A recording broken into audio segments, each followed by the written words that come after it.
It really was incredible. Played in February 2026. Let's relive it here. Alireza Firouzja, king of fashion, opening with the Queen's Pawn, and Magnus Mustachion, world number one, playing the BOGO Indian defence. Characterised by this early check on the king, Alireza decides to block with the knight.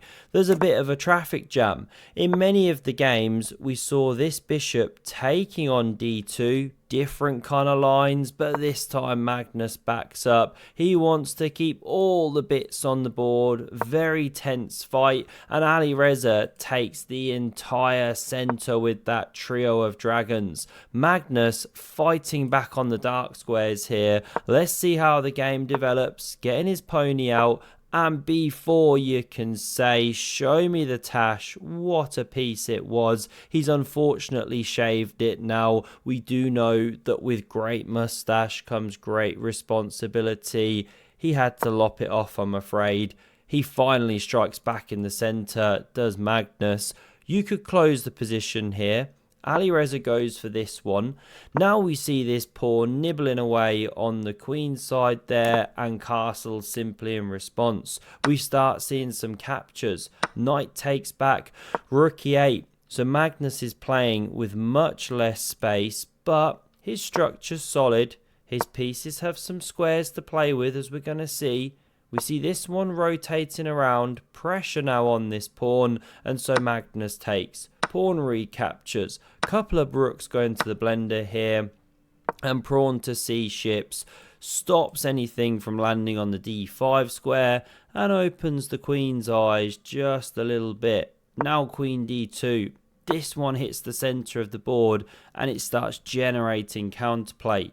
Pressures a pawn, and if you ever dare to go f4, well, g4's hugely weak, and maybe even the e4 pawn. So Alireza holds off, starts with king h1. Magnus actually sits better in this position a little bit, despite being down on space. But watch this. He finds the best plan, the way to put some questions to white. And it's with pawn h5. Very well done if that idea occurred to you. Very far from obvious. Just running it down the board now and looking to induce weaknesses. If you go pawn h3, not actually so hot. The knight immediately takes advantage of the dark squared weaknesses. This one's way off in Siberia. You have to bring Frankenbishop back to life. And that's why knight f5 from Alireza. Kasparov's loving it, licking his lips, but no more. That one's lopped off the board by Magnus. He doesn't want to live with that. Pawn structure changes. Rook has its eyes opened. Lovely. And how do you now fight back? You punch through the centre with this liberating move. Great chess from Magnus. If takes, it's not the best way to play. The knight finds an amazing outpost. Bishop c4 not possible. And somehow the pieces just aren't actually as well placed as the black ones. Even though they have a few squares to work with. Black stands better. Let's back it up. Alireza glides on by. Wants to keep things closed. Magnus activates the queen. This one drops back here. And Magnus now has a choice. Do you go for the rip open of the king immediately, or the safer move, plonk a knight on the c-file there? Magnus chooses pawn h3 after a little think. Now this is riskier because Alireza goes rook e1. And you're about to win a piece unless you slide the queen away. Now you're defending with 2 once more. But how are you reacting to queen f4? This wasn't played. We're in the back cave here. It looks terminal.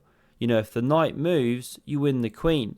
And if black's got to start backing up like this, well, it's very passive. White stands better. Even taking is now decent. The queen covers f3. So let's back up. This would be no good, but this is actually a killer response out of nowhere.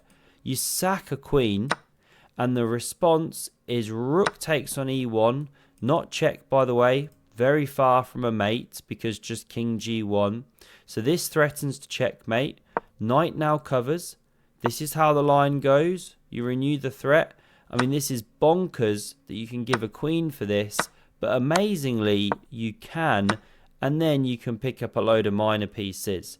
When all's said and done, you got these three guys against the queen. Should be better for black, winning even. Okay, very long line, but it's why queen f4 does not actually work. We presume the players saw it because Alireza didn't do it. He centralizes this noble steed after like a minute and 45. Think that's a long time in blitz chess, or minute and a half. And now Magnus responds by spawning the seahorse. Tension between the rooks.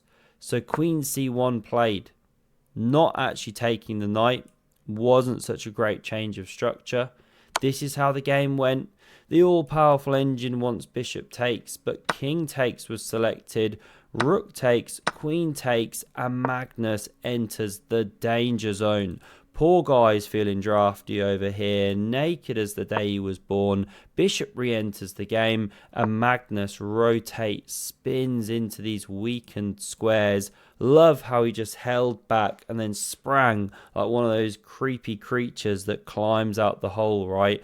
This is why you got to be so careful when you're facing these slower openings. They can really have some venom about them.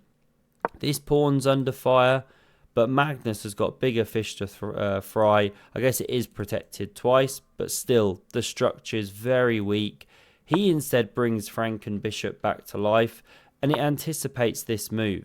About to win a piece. Not so fast, Sonny Jim. That one covers it. We see a load of pieces off the board, but boy oh boy is this risky. You're playing the end game goat, a guy that loves to grind like a grandma deep into the end game. This knight's under fire. It drops off, hits the bishop, and Alireza's just scrambling on seconds here as Magnus makes it complicated. Do you want to swap bishops? Apparently it is the best way to go, but Alireza trusts Magnus. He really doesn't have much time to think now. Pure instinct chess. Magnus boxes in this poor king, so Alireza tries to make room. However, even when the king comes to h2, it's still not actually going anywhere. The minor pieces do such a good job of boxing it. Obviously the pawn's not helping. Even if not there, the king is boxed. So this is the big trouble. This knight desperately rotating around, but to what avail? Magnus hits a pawn. It therefore pushes. This is how the game proceeded. Still the king's boxed. Now this one's under fire. Bishop takes on c6, or pawn takes rather. Pawn recaptures. h4's desperate stuff. Again trying to break out or something. But Magnus just says, "Thank you very much, sir. I will eat your mushroom. Very delicious." The king does have a little creepy way out now. Can it finally make it on the journey? Let's see how it goes. Bishop backs up, and finally, Alireza gets out the box in the corner here. However, it took a long time. Magnus is still a pawn ahead, and he doesn't have the doubled structure. Let's see how things went. This bishop now activates once more. It was threatening a check from behind. Alireza anticipates. Knight d7. f4's on the board here. Bishop g3. And now this one reactivates. Even Alireza chucks a pawn. Desperate to get onto some light squares. I mean, not a good move, but the position was tough in general. Magnus says thank you very much. Eats that one over on the king side there. And after king g2... he now chucks in a little tactical shot. This is what you can do when you've got the extra time. He gobbles up this c-pawn with his pony, and he's saying, yes, you can take my bishop, as you were threatening. I'll then eat your knight. The end game is lost, but equally, so is this one. Yes, it's opposite coloured bishops, but 3 pawns is just too much. I mean, okay, 2 pawns now, but they're connected, they're running, and it's just game over.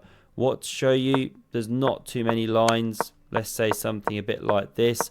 Looks like you're blockading, but not really. The bishop spins round, allows the pawn to advance. These are running together, as we can see. The king's going to step in. Yes, not on the light squares, but the dark squares do the job. When they're connected and running together, it's just too much. This is the final position here, and Magnus went on to win the entire event. One more to go in the belt, right, of his awesome championships. Can't count how many he's won now. Too many. Hope you enjoyed, and have a look at the video on screen if you want to see another incredible game from this final. Thanks a lot for watching, and see you soon. Cheers.